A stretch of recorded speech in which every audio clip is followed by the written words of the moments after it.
I, 32M, have been with my girlfriend, Jessica, 29F, for about 2 years. It's been fine. Good, even. We have a rhythm. She's beautiful, charming, and has this magnetic energy that pulls people in. But there's always been a thread of something else, a kind of transactional quality to her affection that I chose to ignore. Love makes you stupid, I guess. Her 30th birthday was approaching, and the chatter started about a month ago. It was always going to be a big deal. Jessica doesn't do small. Her friend group, a tight-knit coven of 10 women who all seem to share the same brain and penchant for brunch, were buzzing. The other night, she sat me down on the couch. This was her serious talk face, chin tilted down, eyes wide, hands clasped together on her knee. It's a look designed to make you feel like you're about to receive a sacred honor. "Babe," she started, her voice soft and buttery. "So, we've been talking about my birthday. We meant her and the coven." I braced myself, and we've decided. We're going to Vegas. I nodded slowly. "Okay, sounds fun. What's the plan?" This is where it gets good. She slid her phone across the coffee table. It was open to a page for a suite at the Wynn. The kind of suite with multiple rooms, a private bar, and a view that costs more than my car. "The girls and I are to fly out on Thursday and come back Sunday," she said, beaming. "It's going to be epic. Spa days, dinners at Nobu, bottle service at Omnia." She listed a few more brand names that all sounded expensive. "Wow, that's a serious trip," I said. "Have you guys started booking stuff?" She gave a little laugh, a delicate puff of air. "Well, that's the other thing." She leaned in, placing her hand on my thigh. Her touch felt less like affection and more like she was marking her territory. "You've had such a good year, and I know how much you love doing big romantic gestures. We were hoping you'd want to do something really special for me." For my gift, I kept my face perfectly still. "What did you have in mind?" "My gift," she said, as if it were the most obvious thing in the world. "You could book the flights for all of us. And the suite. A little birthday present for me and my besties." I just stared at her, all 11 of them, to Vegas, in a Wynn suite, with flights, on my dime. The sheer, unadulterated audacity of it was almost impressive. I could see her friends in my mind's eye, a gallery of expectant faces, having already discussed it, planned it, and decided my role in their grand production. They weren't asking. They were informing me of my financial obligations. For a second, the world went quiet. I felt that familiar, hot spike of anger in my chest. The feeling of being not just unappreciated, but actively assessed and exploited. It was the same feeling I'd had when she'd borrowed my credit card to buy a dress for a wedding and forgot to tell me it cost $800. Or when she'd insisted I co-sign the lease on our apartment because her credit was a little messy, only for me to find out she'd stiffed her last 3 landlords. But I've learned that anger is a messy, inefficient emotion. It makes you sloppy. So I pushed it down, deep down, until it was a cold, hard little stone in my gut. And then I smiled. A nice, wide, accommodating smile. "Wow, babe," I said. "That's a big ask. But you know what? You only turned 30 once." Her face lit up. Pure, unadulterated triumph. She thought she'd won. "So you'll do it?" she squealed, throwing her arms around my neck. I patted her back. "Done," I said. And I meant it. Update. It's amazing what you can accomplish with a clear head and a high-speed internet connection. The week after the request was a masterclass in quiet, meticulous work. Jessica was in heaven, telling anyone who would listen how generous and amazing her boyfriend was. She and her friends were in a constant flurry of texts, sharing links to designer bikinis and ridiculously expensive shoes. They were crafting their Instagram posts before they even stepped on the plane. They sent me a shared document with everyone's full legal names and dates of birth. For the tickets. So helpful. My first stop was the Spirit Airlines website. I searched for one-way tickets to Las Vegas. For Thursday, just like she wanted. 11 of them. The price was gloriously, beautifully low. I clicked purchase. Next, the accommodations. The Wynn was a bit outside the budget I'd set for this particular gift. But I found some lovely alternatives. Plural. I booked 3 separate rooms at 3 separate, non-adjoining establishments, all located a healthy, inconvenient distance from the Strip and from each other. Room 1, One room with 2 double beds at a Motel 6, booked under Jessica and Sarah's names. Room 2. One room with 2 double beds at a Super 8 about 1.5 miles away from the Motel 6, booked under 2 of the other friends' names. Room 3. One room with 2 double beds at a Travelodge in another direction entirely, booked under 2 more friends' names. That accounted for 6 of the 11 girls. The other 5? No rooms at all. I figured they could work it out amongst themselves.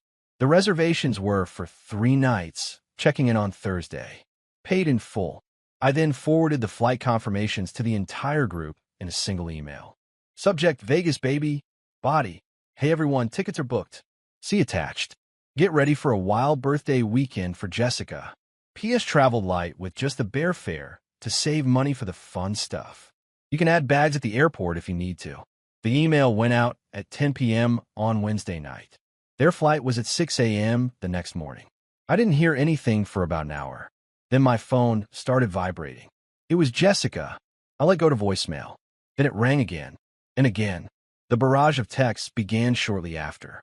Jessica, call me right now. What the fuck is this Spirit Airlines one-way? Are you kidding me? This is humiliating. And where is the hotel confirmation?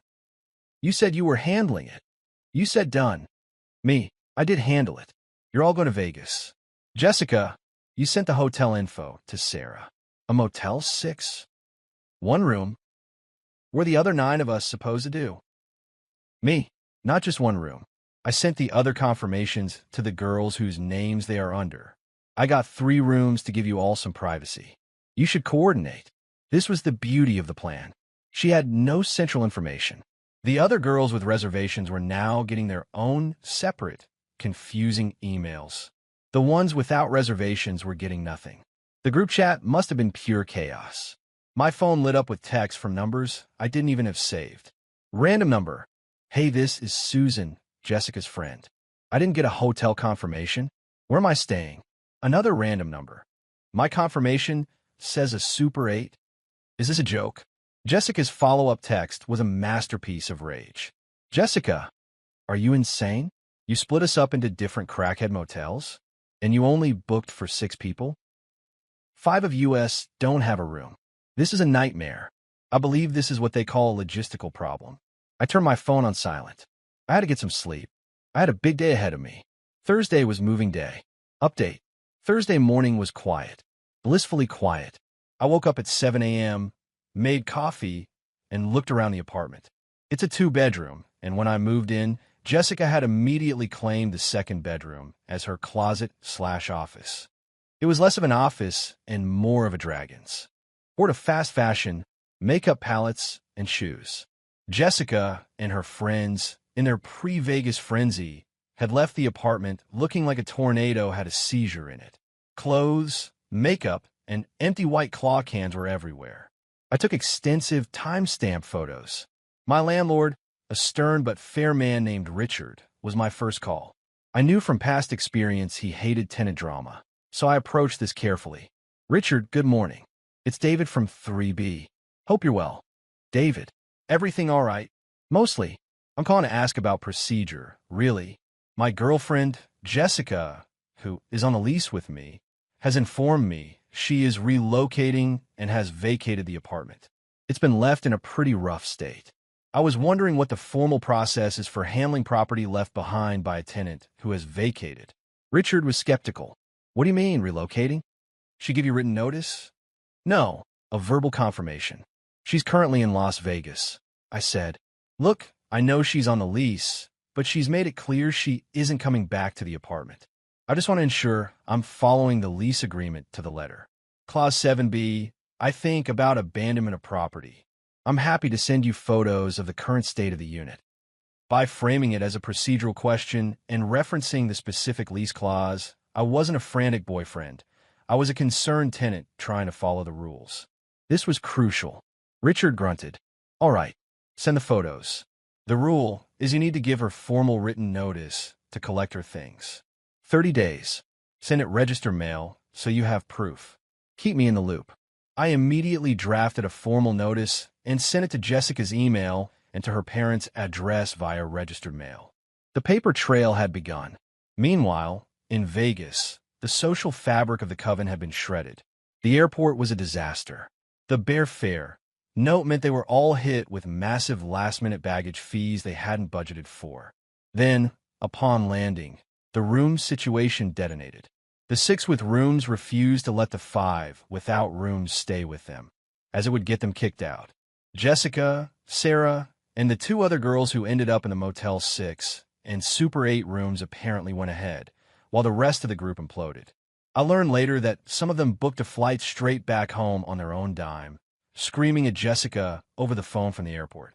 My phone was a wasteland of venomous texts from Jessica. Jessica, I hate you. You have ruined my 30th birthday. My friends are fighting with me because of you. We have no money. We have no way to get home. You need to send me money right now. You owe me. I don't think I do. I paid for the trip you demanded. I can't help it if you don't like the accommodations or the company. Her next move was predictable. She called Richard, our landlord, and played the victim. I was the crazy, controlling boyfriend who had locked her out. She cried. It was probably a very convincing performance. Richard called me immediately after. David, Jessica just called me in tears. Said you've illegally evicted her. That's odd, because she's in Vegas, I said calmly. Richard, I haven't changed any locks. All I did, as we discussed, was send her a formal notice to collect her abandoned property after she informed me she was vacating. I have the postal receipt right here. I also filed a police report this morning. A police report? For some stolen items, yes, I said. My noise-canceling headphones, my tablet, a few other things. They went missing right around the time she left. I didn't name her as a suspect, of course. I just reported the theft to have it on record. A beat of silence on Richard's end. I could almost hear him mentally shredding Jessica's sob story. He was now armed with my paper trail versus her hysterical phone call. I see. Well, sounds like you're handling it. Carry on, David. Final update. It's been about a month. The dust has, for the most part, settled. Jessica and the few who stuck it out in Vegas made it back about a week after they left. How? From what I can piece together, Jessica's parents had to wire them money.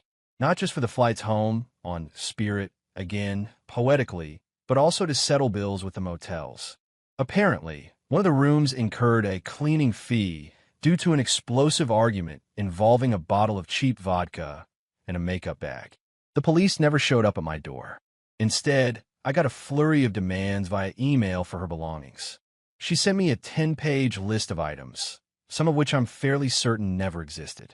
She wanted me to pack it all in boxes and leave it with the doorman of her parents' very expensive apartment building. I replied with a polite email. Subject, your belongings.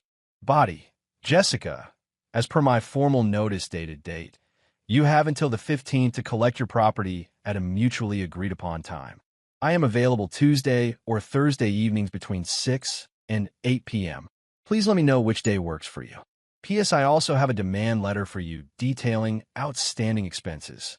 Let me know the best address to send it to. The demand letter was my favorite part. I had hired professional cleaners. I had to replace the locks, a prudent security measure. And then there was the matter of her half of the rent and utilities for the final month. All in, she owed me a little over $2,000. She ignored my email. A few days later, she showed up at the apartment building with Sarah, unannounced, while I was at work. They tried to sweet-talk the concierge into letting them up. He, having been given a heads-up and a crisp $50 bill from me, politely refused. They caused a scene. The building manager was called. Her deadline of the 15th came and went. I paid a couple of guys to haul all her stuff to a storage unit. I then paid the fee for the first month. Then I filed a case in small claims court for the $2,000 she owed me, plus the cost of the movers and the first month of storage. I attached copies of the lease, the photos of the trash department, the cleaning bill, the locksmith's invoice, the registered mail receipt, and our text exchange where she clearly states her intention to have me pay for everything.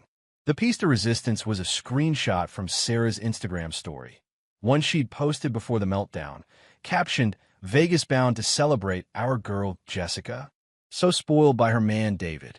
The court date is in 2 months. She'll either have to pay me or not show up and have a judgment against her. which will do wonders for her already messy credit. The social fallout has been biblical. The coven is no more. It's shattered. The friends who never even got a room blame her for the entire fiasco. The two other friends who went with them are furious that they ended up broke in a Vegas motel. They have all since blocked her. Her reputation as a charismatic leader has been replaced by one of a manipulative user who crashed and burned.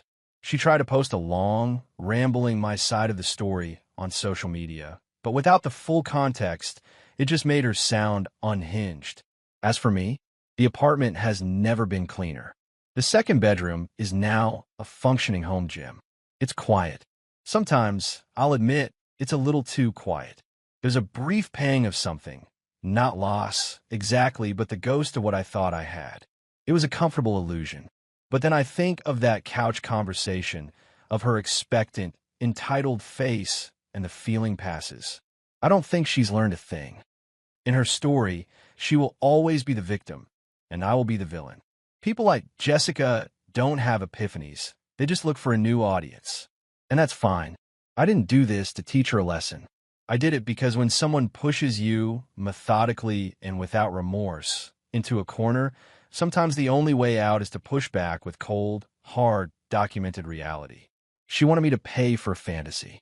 Instead, I just gave her what she deserved, a budget-friendly trip back to the real world. One way, no baggage, and a court summons.